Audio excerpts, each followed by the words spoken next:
Good evening. It is great to have everyone join us here this evening. So, Tim, thank you for opening up Coopers for us this evening. It's a pleasure.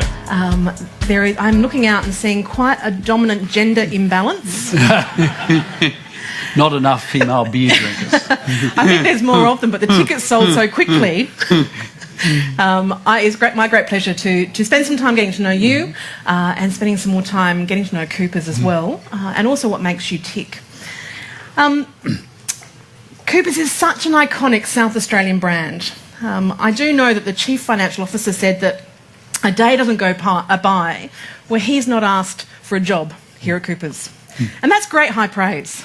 I get a sense there's a real sense of family, not just with the Coopers name and the directors and the family involved in the running of the company, but genuinely with the staff. Yes. Why do you think that is?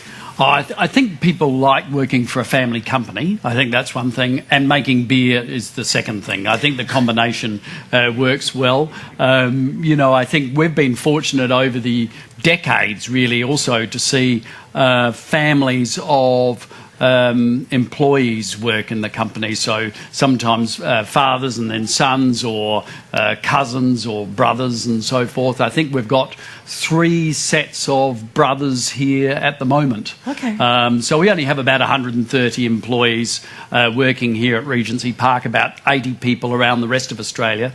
But by and large, people never leave. I mean, they come here and they enjoy working here. We celebrated just in our 150-year celebration, we celebrated service awards for our employees, and I think 1/3 of them had done more than 20 years, and as much as up to 40 years.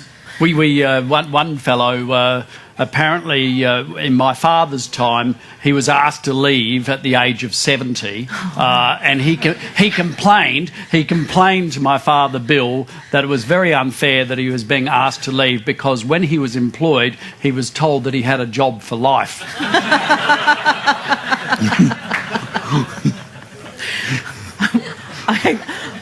I'm just wondering what he would have keep doing in a role past that point, which is, I'm sure he could have kept going for many, many years, which is great.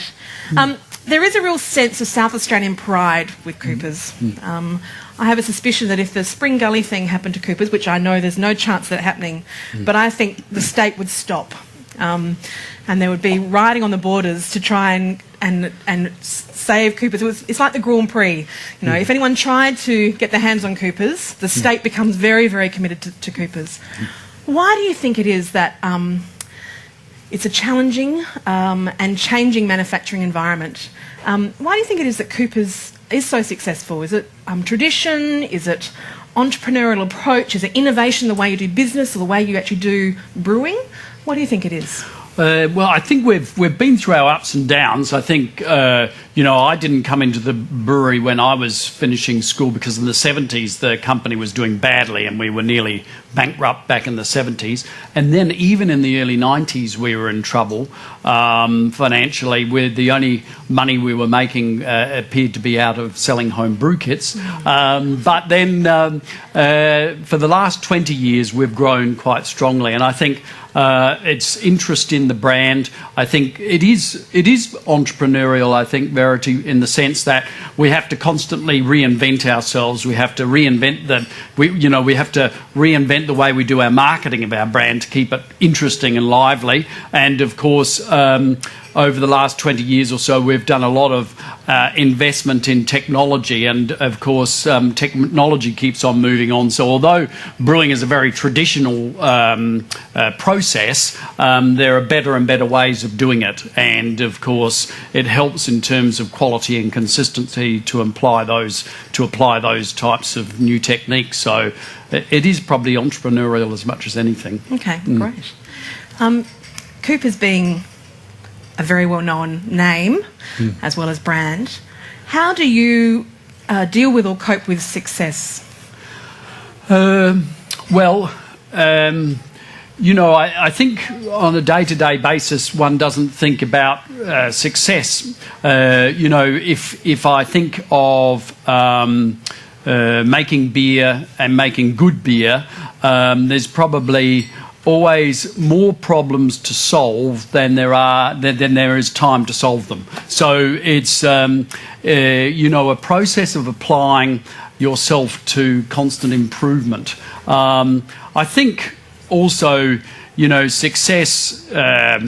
Obviously is in a material sense. I mean, we become more profitable, which is good.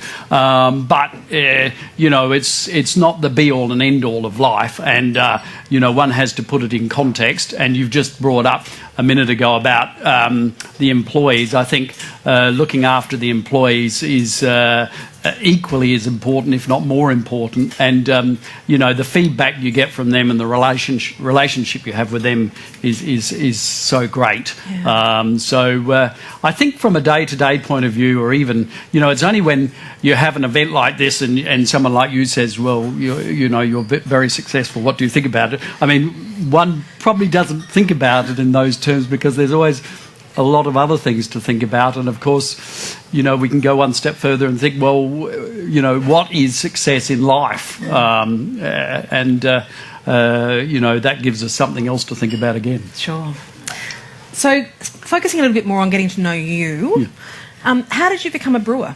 Well, as I say, back in the 70s, Coopers was in the doldrums. I was interested in doing mechanical engineering and going into the brewery, and my father said, no, you can't do that. The brewery's in the doldrums. Your generation will have to think of something else to do, and because you can't go into the brewery. And that was because they'd invested a lot of money in lager production, and excise increases meant that beer was relatively unprofitable during those 70s, and so we were in financial difficulty. So I did medicine instead, and then it really wasn't until the latter part of the 80s that my father, Bill, and his cousin Maxwell were then starting to worry about, because the brewery had become more successful again, they were worried about having the next generation being involved, and on that basis I decided to study brewing, which I did at Birmingham University in the latter part of the 80s, and then I finally joined the brewery in 1990.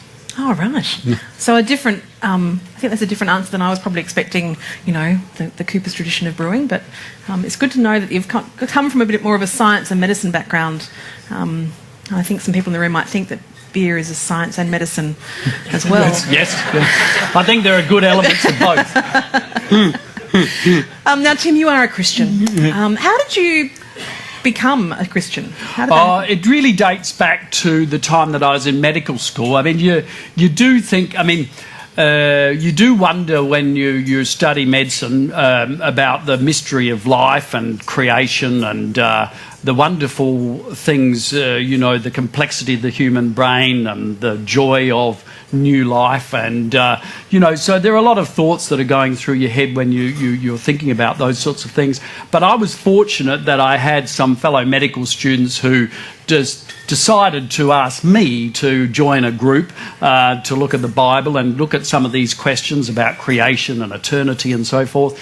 And I was probably an unwilling participant and, thinking, well, why should I do this? But as they probed and pushed and asked me questions, I thought, well, yes, probably these questions do need answering and do need reflection. And with that, and over a period of time looking at the Bible and looking at these questions they put to me, I decided that was the right choice for me to follow Christ. Oh, great. Thanks, Tim. Well, we will find a little bit more about that as we go through the evening as well. I actually have a quote here from Benjamin Franklin. It's an original quotation from him, and I think this actually surmises why we named the event we did, that beer is proof that God loves us. This is from around about 1779. We hear the conversion of water into wine at the marriage of Cana as a miracle, but this conversion is through the goodness of God, made every day before our eyes. Behold the rain which descends from heaven upon our vineyards. There it enters the roots of the vines to be changed into wine, a constant proof that God loves us and loves to see us happy. Is beer proof that God loves us? Well, I have heard one cheeky fellow say, and he's a professor of brewing and food science. I've heard him say that Jesus turned the water into wine because beer was technically too difficult. And I don't think that I don't think that bears much repeating. But anyway, I think I like to think that beer is proof that God loves us. I think, you know, we've had beer. Humans have had beer for 5,000 years. It really goes back to Babylonian days or Mesopotamia, where it was discovered really about the same time that bread was discovered. And if you consider, a bit like life, how it came about, you think, well, they had to have the barley had to germinate. They then needed to, the germinated barley had to be heated up and mixed with water and left like that for a period of time, and then it needed to ferment with yeast. So I think, from my point of view, humans can't decide this is what they're going to do. Something's happened and then it's observed, and then they repeat it. So I think, you know, like life, and if we think about life and creation and what is life, I mean, no one can really answer that question. You know, I think if you think of humans, human life, as humans, we're made up of 20 different elements. Those elements can't exist on Earth without billions of years ago there being a stellar explosion, a supernova that's created those elements. So you think of all these difficulties and you think, I see the hand of God in these things in order for them to occur. Okay. So I think it is proof that God loves us. I think when I start talking science, my head just... Oh, no, well, I won't do that. No. I think what I am looking forward to is understanding a bit more behind the science of tasting beer. Yeah. What we're going to do is, before we do that, we're going to take just a very quick break. So we're going to have some food coming round. I know there's some bits and pieces coming around at the moment, but importantly, some Cooper's Stout pies will be coming around. And we'll also be coming around with some tasting glasses as well, because in a moment we are going to taste some of these wonderful Cooper's beers. So we'll spend about 10 or 15 minutes just changing things over. Thank you very much. Thanks, Tim.